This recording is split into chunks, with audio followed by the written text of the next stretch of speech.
So they know what websites you go to. In the instance of Google, when you type in a search term in Google, the website that you go to will actually have a URL that says what the search term is. So in this way, the logging information actually includes what you search for if you're searching on Google. Other search engines generally work this way, although not all of them.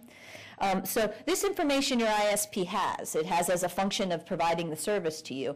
And when we're talking about data mining of stored communications records, it's this kind of data that we're talking about. And as I said, there's an allegation that one of the things that the National Security Agency has is either free-range access to these databases that are held by the telecommunications companies, or that they're getting real-time a copy of them. We don't know for sure. The shroud of secrecy over the government's programs is still very strong, but we have very strong information, including confirmations from several members of Congress, that something of this sort has actually been going on since shortly after September 11th. Indeed, there's indications that it was going on even beforehand. The third kind of surveillance that I want to talk about is dragnet wiretapping, and this is wiretapping as well. But unlike the targeted wiretapping, where they're listening to your calls or they have access to your calls as they're traveling through the internet, this is wholesale data mining. This is what we call dragnet data mining. And the way that this works, the evidence that we have about this is we have specific evidence and some general evidence. The specific evidence we have comes from a whistleblower, a man by the name of Mark Klein, who literally walked into the front door of my offices in San Francisco in early 2006. He had read the New York Times story indicating that there was warrantless wiretapping going on. He'd read a story that the New York Times and the LA Times ran about a week later indicating that there was some kind of broader dragnet wiretapping going on. And he said, "I think I hooked up the Big Brother machine."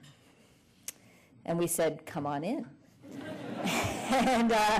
and we sat him down, and it turns out that he had worked in a building on Folsom Street in San Francisco on the 6th floor.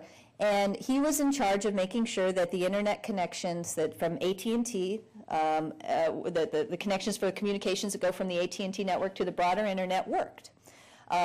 And what he was charged of taking care of is something called a bank of fiber optic splitters. Now this is where the techs know what I'm talking about and the non-techs don't. So lawyers, bear with me for a second. I'll explain to you what a fiber optic splitter is, because it's important when you think about the context of what's going on. I see some techs in the back of the room nodding. So most of our telecommunications now, a huge number of them, travel on fiber optic cables. Fiber optic cables are big cables that hold strands of light. A fiber optic splitter is a piece of technology, very simple, very dumb piece of technology that splits the light. And there's a bank of them at 611 in a room in the building at 611 Folsom Street in San Francisco. So what does this mean? This means that as your communications are traveling on their fiber optic cables through AT&T's facility, the light is being split. And what happens when you split a fiber optic cable is not that you get halvesies. It's that you get two copies of the communications. One copy of the communication would go on its merry way to the internet.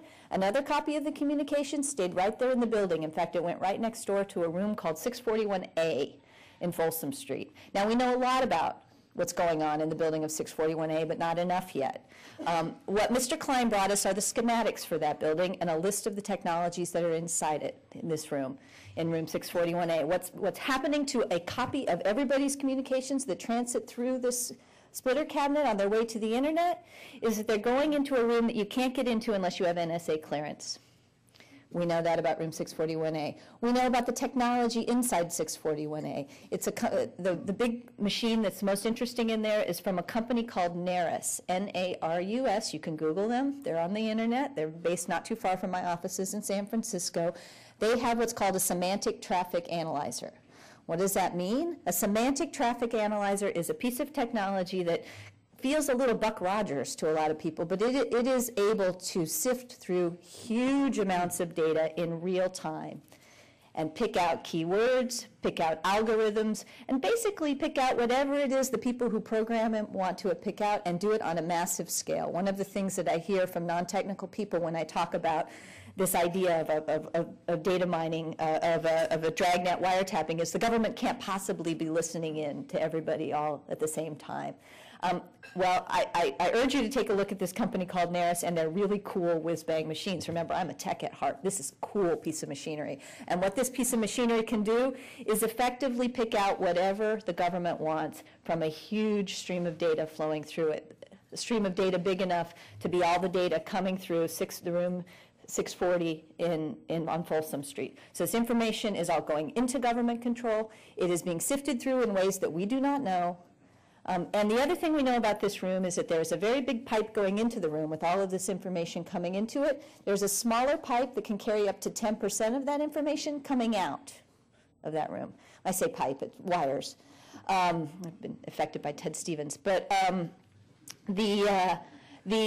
so what do we know? We know that everybody's communications that go through that building are being shifted into a room that is controlled by the NSA, that has very fancy machinery in it, that can filter through all of it, and that up to 10% of it is going out someplace we don't know where. It's not part of the public internet. We know that. We don't know really where it's going or what's going on. So this is the evidence that Mark Klein brought to us when he walked into our front door. And the first thing we did with it was we took it to telecommunications experts around the world, several of them, and they said, these look like real schematics. This looks like how you do it. This looks a little bit like what the NSA already does abroad. It looks like what they've been able to do is to turn their incredible power to listen in on people abroad onto the US. So that's the information that we have. And by the way, one of the experts I brought, we brought this to is a man named Brian Reed, and you can read his declaration up on our website. And one of the things he said to me is, he said, you know, you're calling this a wiretap. He said, but I don't really think that's the right word for it. This is a country tap. So based on this evidence and the vast amount of evidence now in the public domain, we brought a lawsuit called Hepting versus AT&T on behalf of all of the customers of AT&T whose communications could have gone through this splitter. By the way, the documents that Mr. Klein brought us about the facility on Folsom Street indicated at least one other facility in Atlanta. And in his work trying to maintain this splitter, because actually it didn't work all that well sometimes, Mr. Klein heard from other technologists on the West Coast of facilities in Seattle and San Diego and San Luis Obispo and in San Jose with similar setups. And our technology experts indicated to us that this is the kind of rollout where you would see 25 to 30 of them across the country. So that's what we think is going on, although we really don't know very much anymore beyond what the direct evidence we have is and the hints coming out of Congress and the administration. So we brought a lawsuit called Hepting versus AT&T. For any of you here who are AT&T customers, nice to meet you. I guess I'm your lawyer. And we alleged violations of several laws.